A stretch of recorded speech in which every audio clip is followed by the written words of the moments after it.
you said when you were talking to this person that unborn fetuses were citizens of the United States and they should be treated as such.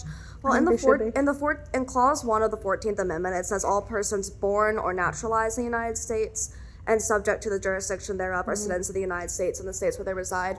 So a fetus isn't born yet, so where are you getting this information that they're a in the citizen? 14th Amendment, it says that Congress can actually amend the 14th Amendment in terms of who is actually considered a citizen and a person. That's where we're getting that from, the pro-life movement. Okay, there's like a whole legal paper we have, but that's the But where do you have information on, like, or sources on where they've actually Well, you can go amended to, it? is it celebratelifeday.com? Yeah, nationalcelebratelifeday.com. We actually have a whole legal position paper from our attorneys. I am not one. I just sometimes act like one. But no, from our attorneys talking about the 14th Amendment and where in the 14th Amendment actually says that Congress actually has the ability to change who the 14th Amendment specifically I understand that Congress has the ability to change it. I'm asking when they have done so. They, when they've done so, they haven't done so recently. Right? But have they ever made women, right? Women are now. Okay, but have they ever... Women have Not always to been children. citizens, but have they ever... Not to children. I'm asking, have they ever specifically said that unborn fetuses are United States citizens? No, they haven't. Hello, everybody. Welcome back, one and all. You're watching the Dr. Nasir Shaikh Show. So what's on tap for today? Well, as you can see here from that little prelude, we have a young woman speaking to Kristin Hawkins at a question-answer session about, the 14th Amendment. How does it apply to the unborn and everything?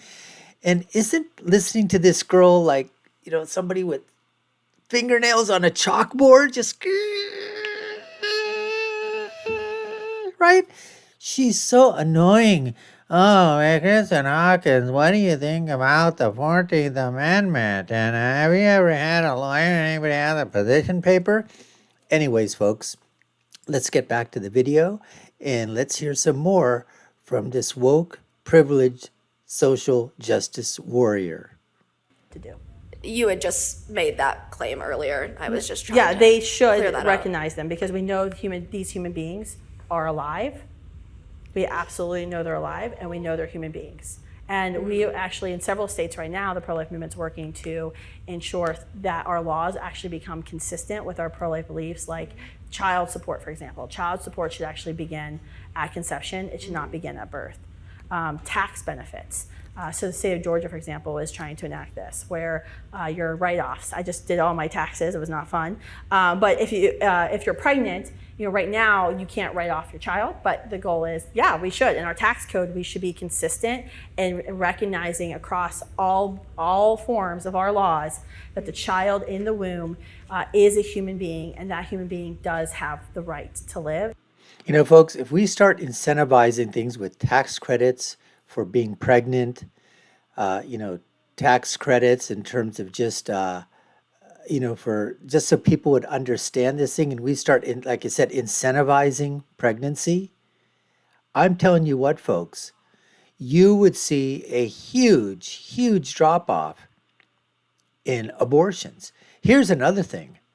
What would happen if pro-life groups, if you had pro-life millionaires, pro-life billionaires step up and start setting up adoptive agencies and basically say, and work it out legally so it's within the limits of the law, and tell people that if they're pregnant, women, if they're pregnant, they feel that they just can't, handle the pregnancy, or, they just, for whatever reason that they always give these idiotic reasons to terminate their pregnancy. How about just saying, you know what, set your child up for adoption and we'll pay you some amount of money. And I'm telling you what, money talks, folks. Money absolutely talks. Anyways, let's continue.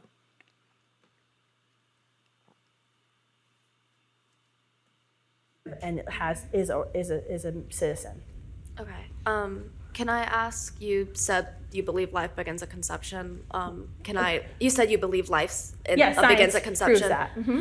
Okay, can you explain that science then? Yeah, so I quoted earlier University of Chicago study of more than 5,000 biologists 85% of whom said they were Democrat and pro-choice, 95% of whom were PhDs from more than 1,000 academic institutions.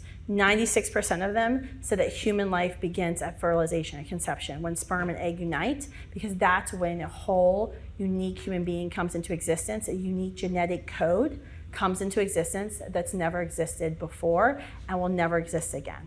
Yeah, that's when new cells are formed. But, Yes.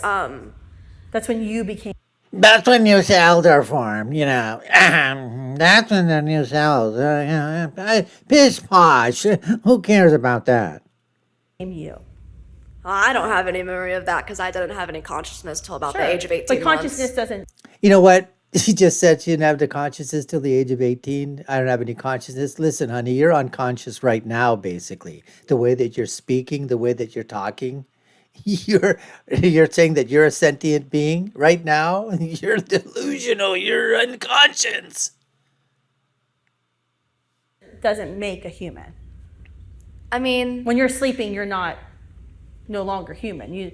If you're in a coma, you're no longer I still human. have REM sleep when I'm asleep, so I'm still having some form of A consciousness. babies in the womb actually have REM sleep at 18 weeks. Okay. Oh, score for Kristin. Oh, I'm still sleeping when I have REM sleep, you know. Oh, I think that's a point that I should have had right there. How do you take that, Kristin? I got REM sleep. What does that mean? Kristin fires back. Babies have REM sleep too. Oh, okay. So if you're saying life begins at conception and conscious doesn't have anything to do with life, how do you feel about people being taken off life support? That's a good question. And I think that's one that's like hotly debated in terms of like when does actual death occur. I mean, most people would say when there's no brain function, Yeah, right? brain Like activity. when there's no brain function or when the heart is no longer able to beat on its own. But Usually life support is when they're brain dead. Usually Yeah. the heart is still beating. But I think most people, even people who disagree with me about preventing abortions at the moment of conception, I think most people, and we find this statistically in polls, would agree with us that, well, when a child's heart is beating, that's pretty indicative that that's a human being that's alive, that there is cardiac activity happening, and that's a human being, and that's life. Well, there's cardiac activity happening in those who are brain dead, but obviously they have no life ahead of them. And I had asked how you felt about that. Yeah, I wouldn't, I don't know. I won't give you my opinion on when death happens because I think it's varying. I mean, I think the beginning of life and the end of life are two similar. Well, no, I think it's things. different because Oh, now she's a philosopher. Oh, I think the beginning of life is something, and I think the end of life is something. Oh, I'm a philosopher and a social justice warrior. Why when so? does death occur? I think if you would have asked people like 20 years ago when death happens versus today, it actually probably changes because of life support and our ability to keep someone else's heart pumping while, you know. I mean, life support existed 20 years ago. Well, I'm just saying, like, I think that changes because of our medical technology. I would say we know definitively, though, that life begins at the moment of conception because that's when something becomes something. You went from nothing or two parts into unique whole. And there's no other point where you can just be like, oh yeah, that blob of tissue, that fetus, that zygote, whatever name you want to give it, suddenly becomes a human being. Like, no, you became you at the moment of conception. At the moment of conception, it was determined the color of your eyes, the color of your skin, the color of your hair, right? Certain personality traits, certain predispositions to cancer, diabetes, or other things. Those were all determined right at that point. I'm a little confused because you've said that Actually, you're a lot of confused, honey. You're a lot of confused. life has both begun at conception and you associate life with a beating heart, but obviously I a said beating most heart is- people who wouldn't even agree with me. I was just trying to give you like an Oh, olive. okay, gotcha. Is Oh, that- okay. Misunderstood. Yeah, thought I you was were just saying that some people will. I was just saying don't that. even want to talk about life beginning and conception. I'd say, well, you know, a lot of times when we're talking about passing pro-life laws in our country, what we're certainly talking about right now nationally and in states across the country, you will often see a debate about at minimum, preventing abortions when cardiac activity is present, when there's a heartbeat. And I think that's something that even people who don't want to acknowledge the science of conception and when life begins, I think all of us can kind of agree, like, duh, where there's a heartbeat, there's clearly life. Does that make sense? I would disagree, honestly. Do you think that the child in the womb is dead? No, I didn't say that. Well, you said you disagreed that there's a But heartbeat they is life. don't have consciousness, so I feel like, I mean, like, if my mom had aborted me, I'd never know any different. Yeah, it still would have been. I'm going to rewind that thing. So if my mom would have aborted me, I wouldn't have known any different. I wouldn't have cared. You know, what do I care if my mom wouldn't have aborted me? Well, guess what? We wouldn't probably have been wasting our time watching you on this video. But because your mom decided to have you, hey, guess what? You got your moment in time, honey. You got your moment in time. Let's go back to that and just see if we can capture that magic moment again. Talking about right now nationally and in states across the country, you often see a debate about at minimum, preventing abortions when cardiac activity is present, when there's a heartbeat. And I think that's something that even people who don't want to acknowledge the science of conception and when life begins, I think all of us can kind of agree, like, duh, where there's a heartbeat, there's clearly life. Does that make sense? I would disagree, honestly. Do you think that the child in the womb is dead?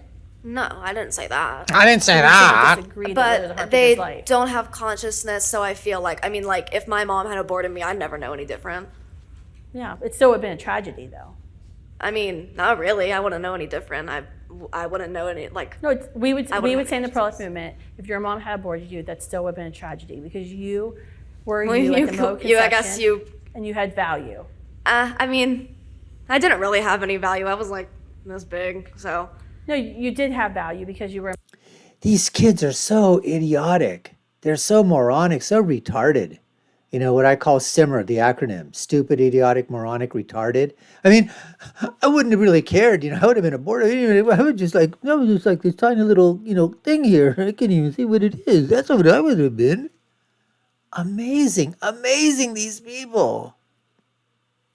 A member of our human species. You are a sister in our human species with us. I would disagree, but Well, you are human, right? yeah, now. Were you ever not a human? No, but there was definitely multiple points during when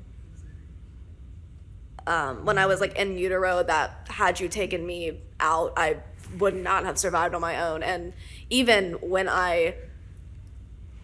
like almost up to birth, I really had no actual complex brain function, and so I wasn't really processing anything. But you're still a human. Yeah, I'm still a human, but You're not processing anything right now, and you've got neurons in your brain too. So you weren't processing anything when you were, at the moment of conception, honey. You certainly didn't have any brain function then. I mean, you did, but like you said, you don't remember having it, and you certainly aren't at least showing us any brain function presently.